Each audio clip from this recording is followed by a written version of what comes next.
Cuando estaba realizando mi examen doctrinal, la primera pregunta fue: Dios es perfecto, explique. Miré a mi esposa y le dije que la única pregunta más difícil que se me ocurría sería: defina a Dios y dé 2 ejemplos. Gracias a Dios, el espacio para la respuesta era tan pequeño que ésta tenía que ser breve. Estoy convencido de que mientras más larga sea la respuesta, más posibilidades tenía de decir herejías. Así que escribí una respuesta de una sola línea: Dios es el único ser existente en este mundo, la razón para cuya existencia está en sí mismo. Si le hicieran la pregunta, ¿cómo es Dios?, ¿cómo respondería? ¿O cómo describiría a Dios a un escéptico? A lo mejor ha luchado en ocasiones con esta pregunta en su propia vida. ¿Cómo es realmente Dios? ¿Realmente podemos confiar en Él? Bienvenido, bienvenida a Pensemos con el Dr. Ravi Zacarías, el programa semanal con el apologista y escritor cristiano, el Dr. Ravi Zacarías. Hoy veremos estas mismas preguntas, mientras el Dr. Zacarías comparte algunas verdades prácticas que podemos llevar al corazón. Aquí está el Dr. Zacarías con este mensaje titulado: ¿Quién eres tú, Dios? Como apologista, el peligro de mi oficio es tratar de responder preguntas. Una que me preguntan a menudo es: ¿cómo sé que existo? Y usualmente doy la respuesta que el profesor Nathan de la Universidad de Nueva York dio al estudiante de su clase que le preguntó: Dr. Nathan, ¿cómo sé que existo? El Dr. Nathan bajó sus anteojos, miró en dirección del interrogador y dijo: ¿y de parte de quién viene la pregunta? Bueno, pero recuerdo que cuando estaba realizando mi examen doctrinal, la primera pregunta fue: Dios es perfecto, explique. Miré a mi esposa y le dije que la única pregunta más difícil que se me ocurría sería: defina a Dios y dé 2 ejemplos. Gracias a Dios, el espacio para la respuesta era tan pequeño que ésta tenía que ser breve. Estoy convencido de que mientras más larga sea la respuesta, más posibilidades tenía para decir herejías. Así que escribí una respuesta de una línea: Dios es el único ser existente en este mundo, la razón para cuya existencia está en sí mismo. Cualquier otra entidad existente encuentra la razón para su existencia fuera de sí misma. En ese sentido, solo Él es perfecto. Su misma existencia no tiene causa. Él simplemente existe. No escuché reclamos, así que asumí que la respuesta estaba bien y que estaban de acuerdo conmigo. Cuando llego a un campus universitario, damas y caballeros, me doy cuenta de que hay 2 preguntas muy problemáticas. Y todo lo que tiene que ver con la vida y el destino depende de cómo se las responde. Número 1. ¿Cómo puede estar seguro de que Dios existe? Realmente respeto esa pregunta. ¿Cómo puede estar seguro de que Dios existe? Ya sea que esté en el campus de Harvard o Princeton o en una universidad que enseña la cosmovisión panteísta, esta pregunta se hace repetidamente. ¿Cómo puede estar seguro de que Dios existe? Usted puede responder esa pregunta hasta cierto nivel de persuasión, y después está la siguiente. Muy bien, supongamos que Dios existe. ¿Cómo sabemos que el camino cristiano es el único camino en el que Dios se ha revelado? Esa es una pregunta de incluso mayor importancia una vez que la primera ha sido respondida. Si Dios existe, ¿cómo sabemos que la persona de Cristo es quien habla por Dios como el Hijo de Dios encarnado? Ahora, esas 2 preguntas pueden no ser pertinentes. Usted puede estar absolutamente convencido de la existencia de Dios sin la menor sombra o indicio de duda. Puede ser también que usted esté absolutamente convencido de que el Dios del que hablamos se reveló a sí mismo en la persona de Jesucristo y que las Escrituras que sostenemos son su revelación, así que no existe duda en su mente.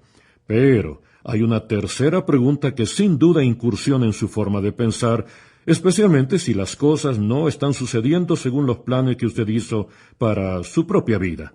Y es la siguiente: yo sé que Dios existe, sé que Él se ha revelado en la persona de su Hijo, el Señor Jesucristo, pero ¿cómo es Dios realmente? ¿Cómo puedo conocerlo de la manera que Él desea ser conocido? Las Escrituras nos dicen que una comprensión consumada de esa pregunta vitalmente importante solo puede ser respondida a profundidad cuando estemos con Él en el mismo cielo, cuando le conozcamos como somos conocidos. Y cuando somos conocidos por Él, con toda su capacidad de conocimiento infinito, de alguna manera Él nos lo va a impartir, dentro de nuestras propias limitaciones, para conocerlo de la manera que Él busca ser conocido. Pero me gustaría responder a esa pregunta hoy. ¿Quién eres tú, Dios? ¿Cómo es realmente Dios? ¿Nos dice esto la Biblia tanto en términos revelados, filosóficos y existenciales?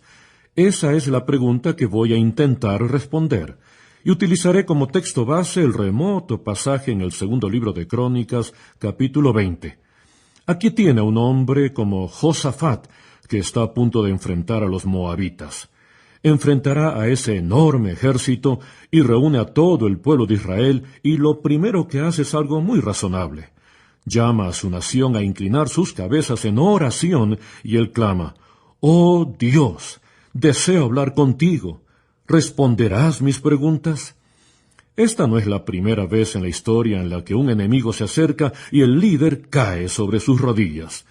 Usted recordará en la historia cómo, cuando los ejércitos napoleónicos estaban acercándose a Rusia y las torres de Moscú estaban en llamas, su ostentoso líder, el zar Alexander Pavlovich, quien había vivido de forma blasfema e indulgente, no sabía qué más hacer mientras los ejércitos de Napoleón se acercaban.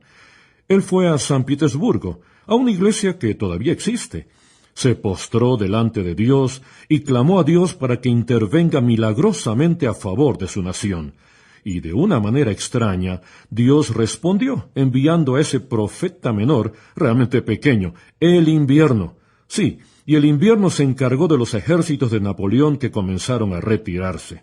En 1986, cuando el presidente Marcos envió 8 helicópteros y 2 bombarderos para acercar a 800 soldados en el campamento Aguinaldo en Manila, ellos sabían que sus momentos estaban limitados.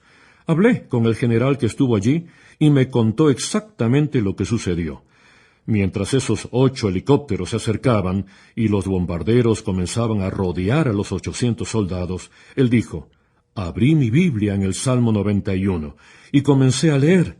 Y mientras nos unimos en oración y leíamos juntos el Salmo 91, de repente, el piloto de un helicóptero falló y cayó a tierra.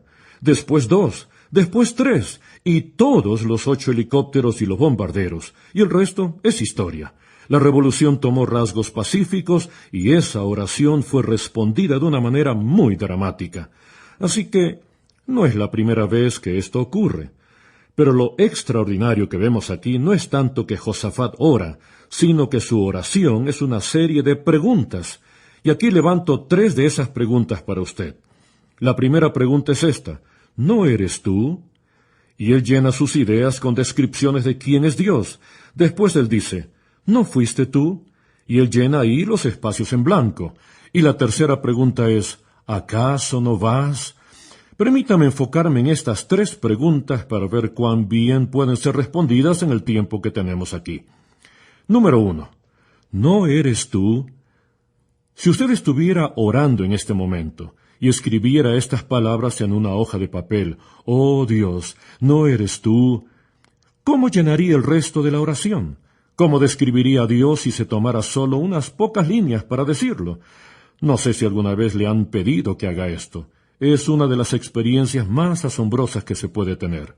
La tuve en la Academia Militar Lenin en Moscú. Yo había dado 3 series de conferencias acerca del teísmo cara a cara con el ateísmo, y toda la audiencia estaba colmada de personal militar. El 99% de ellos eran ateos. Hasta lo que sé, solo había un creyente en esa audiencia de oficiales rusos de alto rango. Nunca olvidaré que después de terminar mi primera conferencia, tomé un vaso de agua y estaba a punto de beberla antes de alinear sus preguntas, cuando un hombre se levantó muy enojado y gritó estas palabras: «Usted ha usado la palabra Dios docenas de veces en su charla. Le he escuchado decir Dios, Dios, Dios. ¿A qué se refiere? ¿A qué se refiere cuando dice la palabra Dios?». Y sepa usted que por un momento yo estaba completamente sorprendido. No sabía cómo iba a comenzar a responder esa pregunta a una persona que había sido criada en un país que por 70 años había desacreditado la noción misma de Dios. ¿Quién eres tú, Dios? ¿Cómo lo describiríamos? Escuche lo que dijo Spurgeon acerca de este mismo tema. El estudio apropiado del cristiano es Dios como cabeza. La más alta ciencia, la mayor especulación, la filosofía más poderosa que puede atraer la atención del Hijo de Dios es el nombre, la naturaleza, la persona, las obras y la existencia del gran Dios al que llamamos Padre. Es un tema tan vasto que todos nuestros pensamientos se pierden en su inmensidad. Es tan profundo que nuestro orgullo se ahoga en su infinitud. Otros temas podemos comprender y luchar con ellos, y sentimos una especie de autocontentamiento con el pensamiento de «he aquí, yo soy sabio». Pero cuando llegamos a esta ciencia maestra, nos damos cuenta de que nuestra línea de plomada no puede sondear su profundidad, que nuestro ojo de águila no puede ver su altura. Nos alejamos con el pensamiento «yo soy del ayer y no sé nada». Es el tema más alto, la idea que puede comprometer la mente humana. Recuerdo cuando recién llegué a Norteamérica a mediados de los años 60. Usted recuerda esa noche gloriosa, creo que en Navidad, a fines de los 60, cuando los astronautas del Apolo atravesaron el lado oscuro de la Luna y encendieron sus cohetes para comenzar su viaje de regreso a casa. A ellos se les concedió una vista de este universo que ningún ojo humano había visto antes. Y mientras encendían esos cohetes, ellos vieron que la Tierra ascendía sobre el horizonte de la Luna, envuelta en una mezcla hermosa de azul y blanco, adornada por la brillante luz del sol. Y en ese momento, al tener esa asombrosa vista que ningún otro ser humano había observado, no sabían cómo responder a ella. No les ayudó ningún poeta, ni historiador, ni músico. De repente, al verse abrumados por esa vista gloriosa, solo hubo una manera en la que podían comenzar, y fue con las palabras, «En el principio Dios». De alguna manera, esa palabra «Dios» encerraría la inmensidad, la expansión y la profundidad de ese momento, mientras decían, «En el principio Dios creó los cielos y la tierra». Dios. ¿Quién es Él? ¿Cómo es Él realmente? Me gustaría llevarle por un pequeño viaje para darle una respuesta que se convertirá en algo impresionante, mientras las mismas escrituras nos revelan la respuesta. Comencemos con cómo la persona común se acerca a ella. Muy a menudo nos acercamos al concepto de Dios sobre la base de la experiencia, ¿no es así? Hablamos sobre cómo es Dios según nuestras experiencias. En diciembre de 1990, la revista Life tenía en la portada El Mundo como telón de fondo y las palabras en el frente decían, ¿quién es Dios? Y cuando usted abría las páginas, quedaba cautivado porque escuchaba las palabras de una mujer anciana que moría de cáncer, y cómo Dios se había hecho tan cercano a ella en esos días mórbidos tan dolorosos. Los últimos días en esta tierra, decía ella, y hablaba de la gloriosa fuerza que Dios le había dado, la canción que Él puso en su corazón. Después usted daba la vuelta a la página y veía a un ministro que admitió haber vivido una vida de duplicidad, libertina, y cómo por causa de esto contrajo el SIDA. Y ahora venía como un ministro del Evangelio sujetándose a la misericordia de Dios, pidiendo perdón y en su terrible condición mirando a la muerte cara a cara. Nuevamente, él hablaba de la presencia constante, la benevolencia, la misericordia de Dios en esa noche oscura de su alma. Usted leía sobre Arthur Peacock, un biólogo molecular de Santa Clara de la Universidad Clare de Cambridge. Él hablaba del misterio de este universo en toda su inmensidad química, la vastedad de la mente que debe haber sido necesaria para crear este mundo, y usted está cautivado por ella como cristiano mientras continúa leyendo. Pero de repente, comienza a ver que alguien más habla del concepto islámico de Dios. Otra persona habla sobre la naturaleza panteísta de la realidad y el mismo editor hizo que todo esté tan enlodado al final del artículo que usted se preguntaba cómo puede alguien entender realmente cuál es la verdad ahí. Permítame darle un ejemplo sencillo del problema. Un musulmán nos dice que Mahoma no hizo milagros, ni un solo milagro. Y la razón por la que el musulmán dice esto con tal valentía es porque dicen que Mahoma no necesitaba ningún otro milagro aparte del Corán. Ellos son muy firmes sobre esto.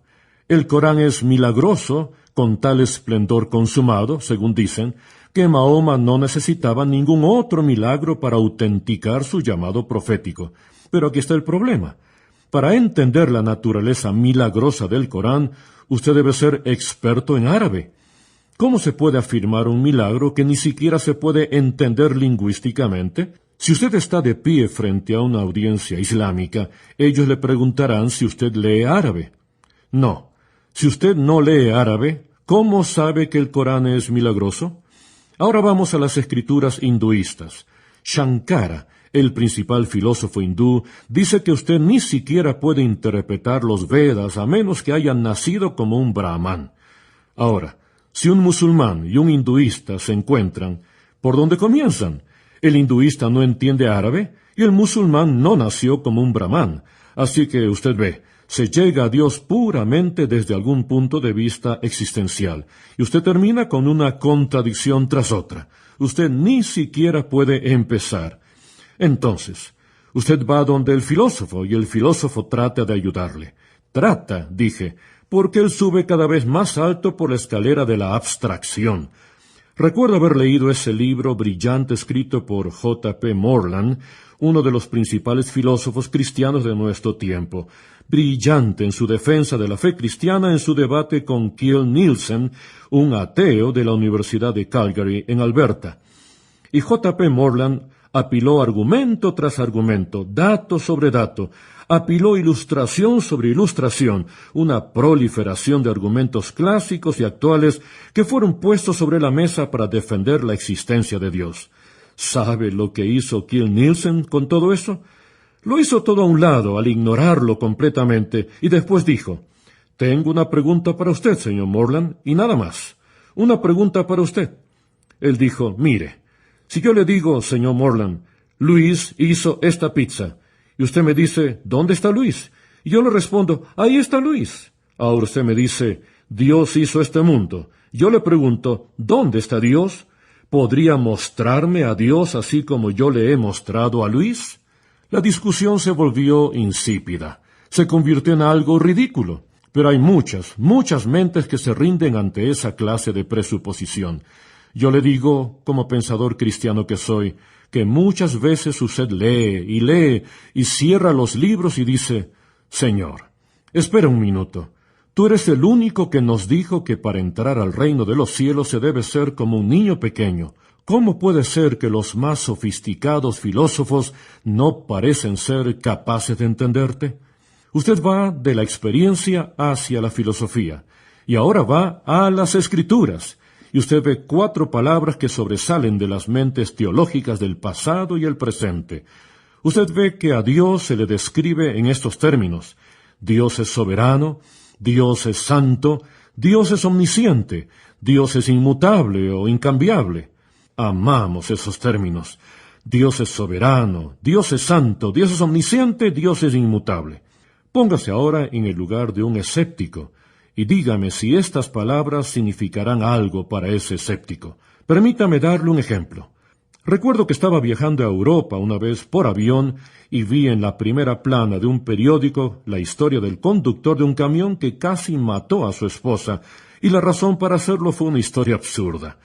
Ese hombre solía conducir su camión a través de Italia y se detenía cada cierto tiempo para visitar casas de prostitución y obtener su placer por ello. Uno de sus colegas le dijo una vez, «He encontrado el burdel perfecto donde te ofrecen todo lo que deseas, justo afuera de Roma, donde vives. ¿Por qué no te detienes ahí en tu viaje esta vez?» La imaginación del hombre se agitó mucho. Sus expectativas eran muy altas, y le dijeron por cuál ramera preguntar cuando entre al edificio. Así que él entra a la sala de espera, según dice el artículo, y pregunta por esa mujer en particular que estaba brindando servicio a alguien más, así que tiene que esperar. Y él espera y espera. Finalmente lo llevan a la habitación donde esa mujer llegaría para gratificar sus deseos. Para su estupefacción y horror, él descubre que esa mujer es su esposa. Y la historia dice que él estaba tan encendido por la ira que casi la estrangula para matarla ahí mismo, hasta que alguien vino a ayudar a esa mujer. Fascinante, ¿no es así? Él podía tener ese estilo de vida, pero cuando se encontró con que ella también proveía ese estilo de vida, de repente a él ya no le gustó tanto. La santidad está bien cuando la imponemos como obligación sobre otra persona. No nos gusta cuando se la requiere de nosotros. Así que usted ve, la soberanía puede volverse tiránica, la santidad puede convertirse en algo tortuoso, la omnisciencia puede volverse cruel y la inmutabilidad puede convertirse en algo aterrorizante. Todas las palabras parecen espléndidas. Bájelas todas como por un embudo conmigo, porque creo que el clímax de este pensamiento es tan magnífico que sólo la mente de Dios nos la podría dar. Ahora, aquí está. ¿Cómo es que Dios, en última instancia, nos reveló quién es Él? La Biblia dice, Dios, que muchas veces y de varias maneras habló a nuestros antepasados en otras épocas por medio de los profetas, en estos días finales nos ha hablado por medio de su Hijo. Ahora, póngame atención. Todo lo que creamos puede ser similar a nosotros, pero es diferente a nosotros. Un pintor puede crear su autorretrato y puede haber una similitud, pero también hay una diferencia. Un escultor puede hacer lo mismo. Un músico puede escribir palabras que reflejen su ser más profundo, pero eso todavía es diferente en esencia y sustancia a quien es él. Todo lo que creamos es diferente a nosotros. Solo lo que engendramos es idéntico a nosotros. Dios ha hablado en toda su creación, ha hablado en toda su revelación. Ahora Él nos envía al único engendrado de sí mismo, su Hijo. Y me gustaría que comprenda cómo Él se revela a nosotros. Está retratado de una manera hermosa en las Escrituras. Mire en el Antiguo Testamento, Él levantó a un Moisés que era entendido en la sabiduría de los egipcios, y sin embargo, era un hebreo para encontrar la manera de llevar a los hebreos de la esclavitud en Egipto hacia la emancipación y la libertad en la tierra prometida. En el Nuevo Testamento tenemos un hombre de nombre Pablo, antes conocido como Saulo de Tarso. Él era hebreo de nacimiento, ciudadano romano, y vivía en una ciudad griega. Los hebreos nos dieron nuestras categorías morales, los romanos nos dieron categorías legales, y los griegos nos dieron categorías filosóficas. La mayor búsqueda de los hebreos era la luz. Todo era idealizado por la luz. El Señor es mi luz y mi salvación. Esta es la luz que alumbró a cada hombre que viene al mundo. La gente que se sentaba en tinieblas ha visto una gran luz. Los hebreos buscaban la luz como el ideal. Los griegos buscaban el conocimiento como el ideal y los romanos buscaban la gloria. Aquí está el apóstol Pablo, un hebreo de nacimiento, un ciudadano romano, en una ciudad griega. Y es él quien dice en 2 Corintios 4, porque Dios, que ordenó que la luz resplandeciera en las tinieblas, hizo brillar su luz en nuestro corazón para que conociéramos la gloria de Dios que resplandece en el rostro de Cristo. ¿Quién eres tú, Dios? Es una pregunta que todos nos hacemos en algún momento de nuestras vidas. El doctor Zacarías nos recordó que la Biblia revela a Dios como nuestro Padre Santo, aquel que nos ha salvado y el que nos cuida.